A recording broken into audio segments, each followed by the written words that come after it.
నిజామాబాద్ జిల్లా దర్పల్లి మండల కేంద్రంలో గౌడ కులస్తుల ఆరాధ్య దేవత రేణుకా ఎల్లమ్మ తృతీయ వార్షికోత్సవ ఉత్సవాలు ఘనంగా సాగుతున్నాయి।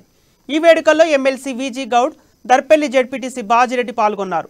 మండల గౌడ కులస్తులకు ప్రభుత్వ సంక్షేమ పథకాలు, మండల కమిటీ హాల్, సంఘ భవనానికి స్థల భవన నిర్మాణంపై ఎమ్మెల్యే బాజిరెడ్డి గోవర్ధన్ రెడ్డి దృష్టికి తీసుకెళ్తామని తెలిపారు। ఈ కార్యక్రమంలో దర్పల్లి మండల గౌడ సంఘ అధ్యక్షులు సురేందర్, ఆలయ కమిటీ కార్యవర్గం, గౌడ కులస్తులు, సర్పంచ్ పాల్గొన్నారు।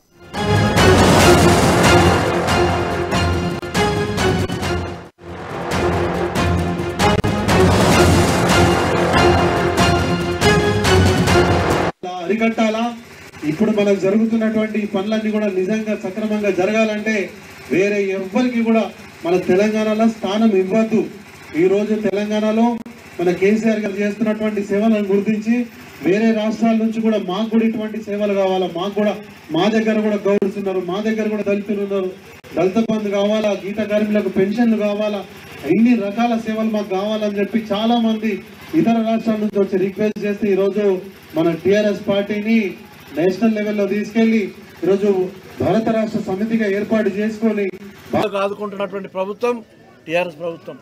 బడుగు బలైన వర్గాల ముఖ్యంగా ఎస్టీలకు బీసీలకు మైనార్టీలకు ఇతర అణగారినటువంటి ప్రజలకు ఈరోజు ఆదుకుంటున్నటువంటి మరి ఆనాడు ఆయన పోరాటం చేస్తే ఈరోజు దాని ఫలితం కూడా మనం చూస్తూ ఉన్నాం।